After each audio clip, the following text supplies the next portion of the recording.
My name is Emily, and for the longest time, I had the life everyone envied. I was married to James, a successful businessman. We lived in a beautiful home in the suburbs, and we were known as the picture-perfect couple. He was charming, intelligent, and always in demand. It seemed as though the world had conspired to make us happy.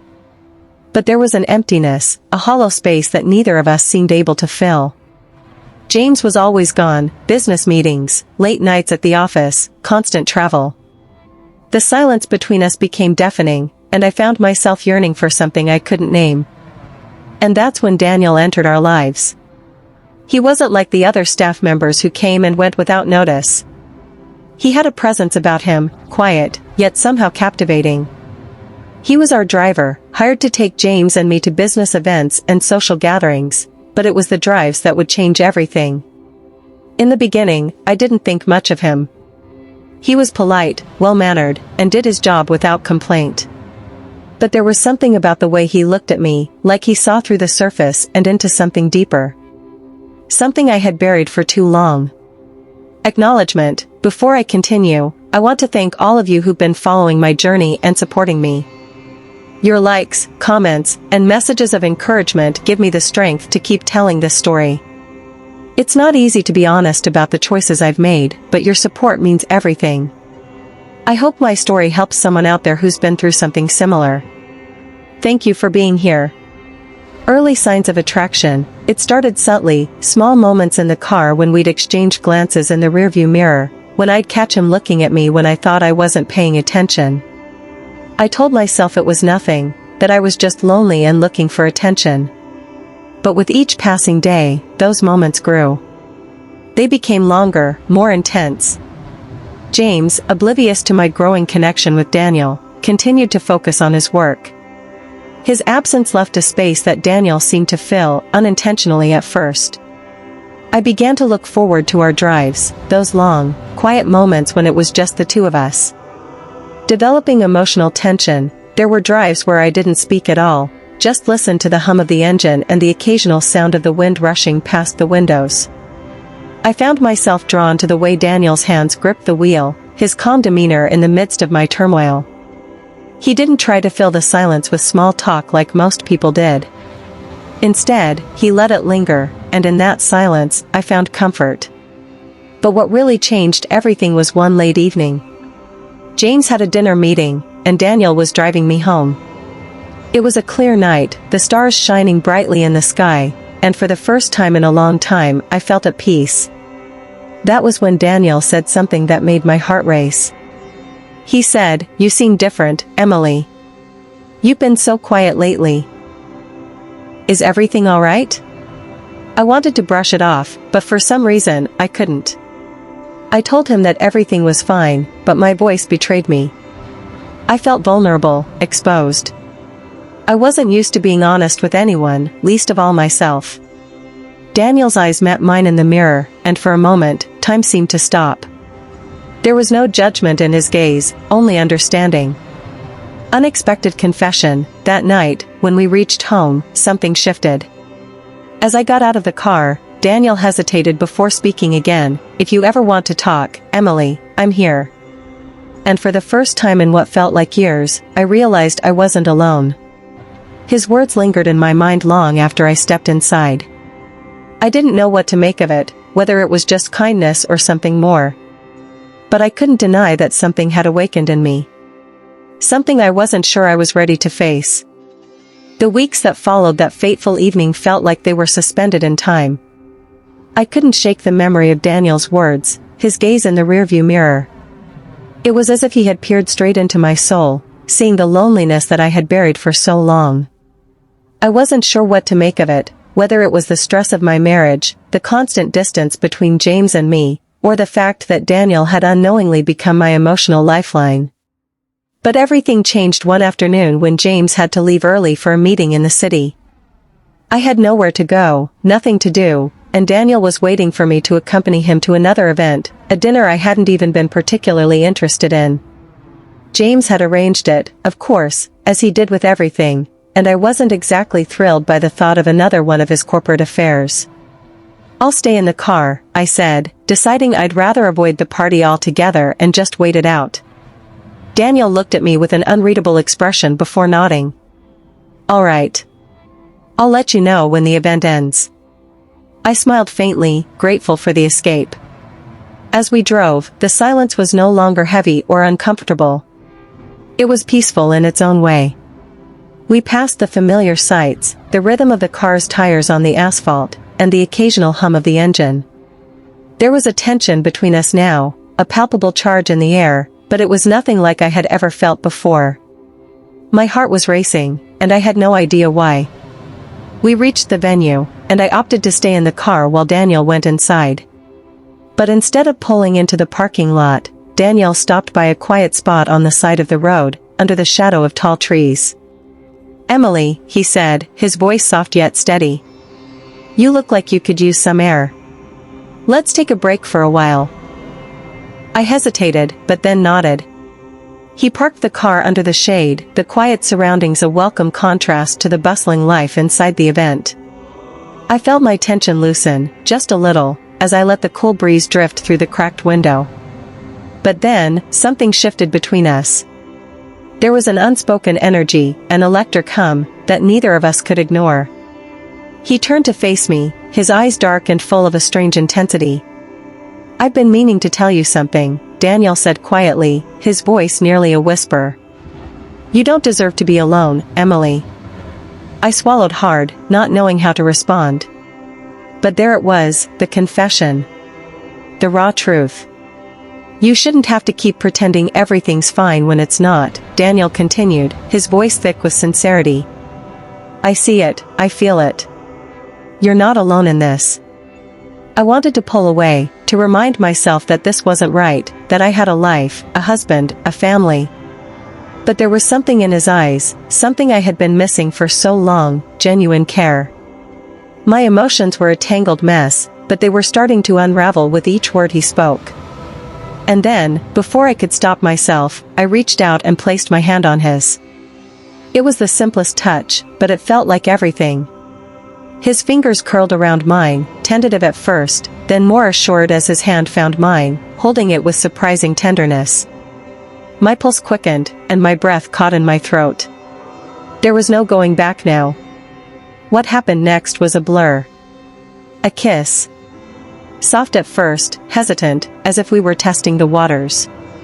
And then it became something else, something desperate, something that felt like it had been building up for years.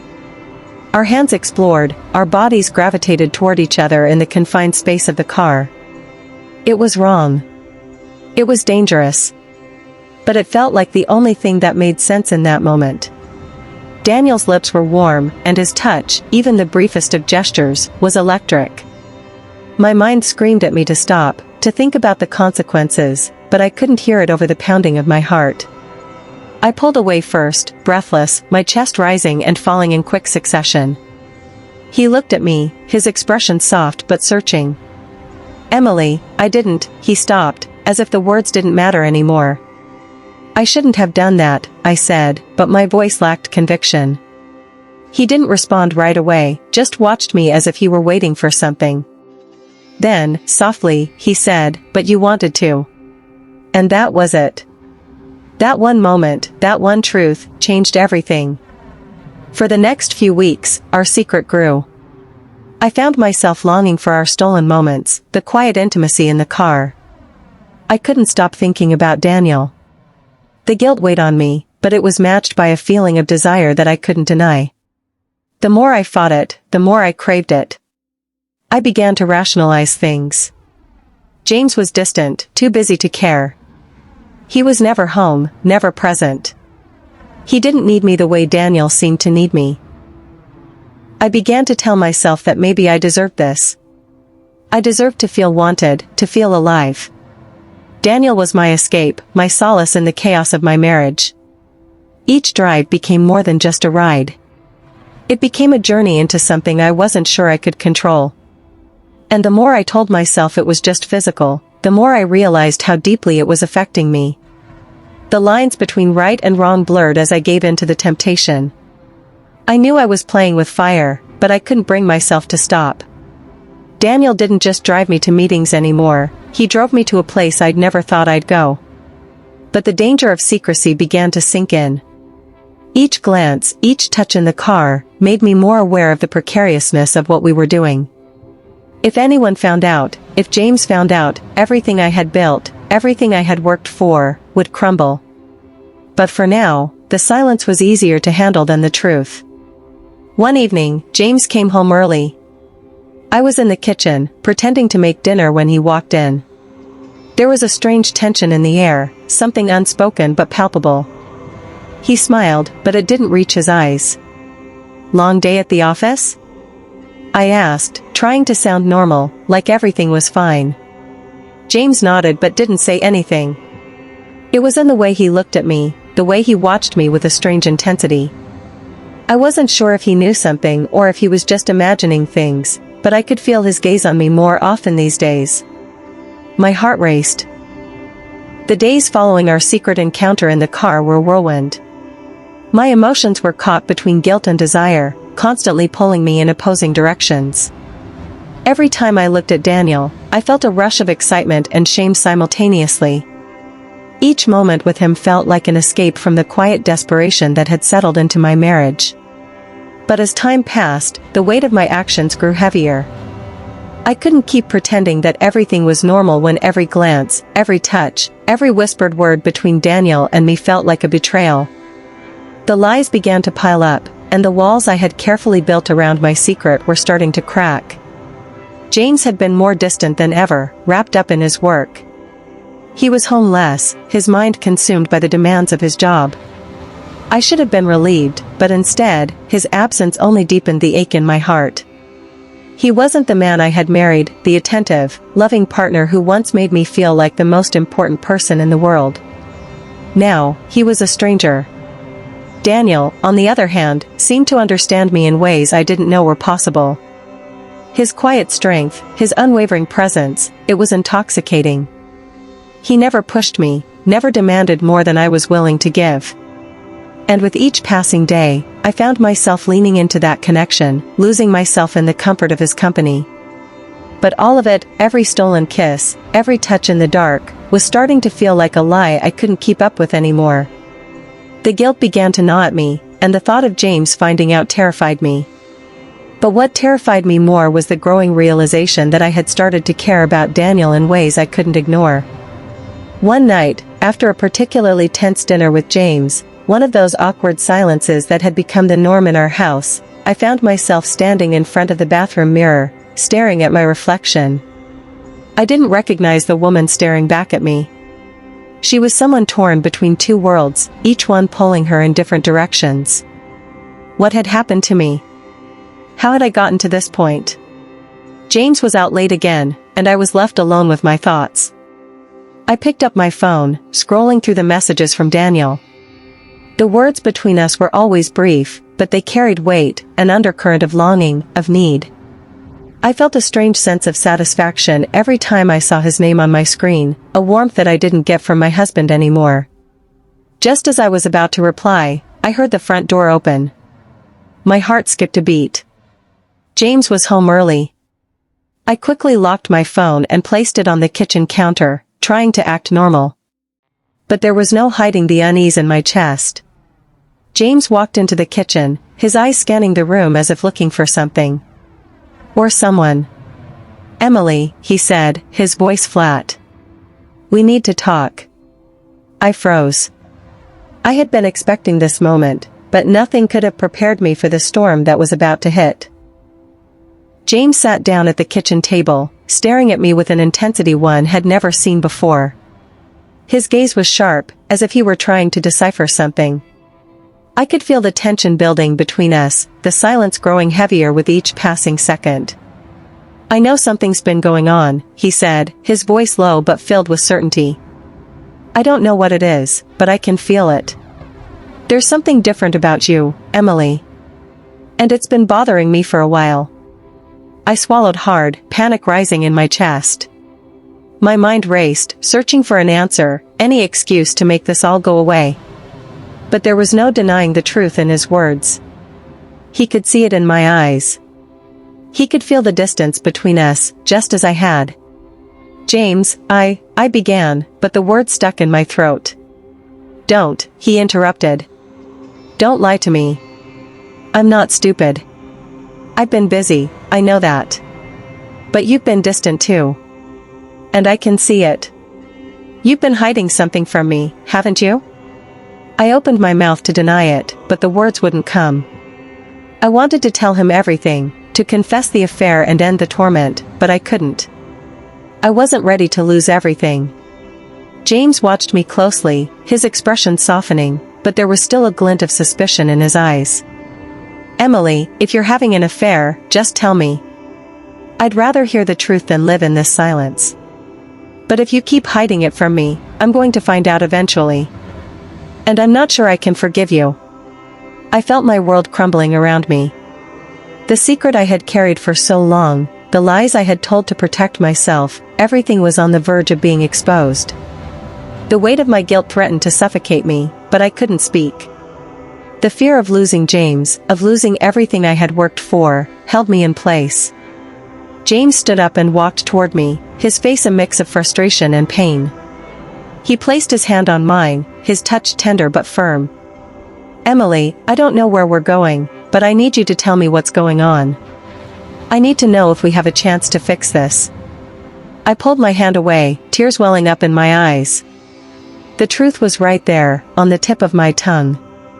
But I couldn't say it. I couldn't bring myself to tell him the one thing that would destroy us both. Instead, I stood up and walked away, my heart heavy with regret. I knew this moment would come. I knew the consequences of my actions were inevitable. But I wasn't ready to face them yet. In the days that followed, James became even more distant. The confrontation had shaken him, but he didn't press me for answers. Instead, he buried himself in his work, leaving me to wallow in my own guilt. I couldn't keep doing this. I couldn't live with this secret anymore. The affair with Daniel had started as something thrilling, something that made me feel alive. But now, it was nothing but a chain around my neck, pulling me down into a darkness I couldn't escape. I knew what I had to do. The truth had to come out. No more lies, no more running. But as I prepared to face the music, I couldn't help but wonder, would James ever forgive me? Or had I destroyed everything that we had built together?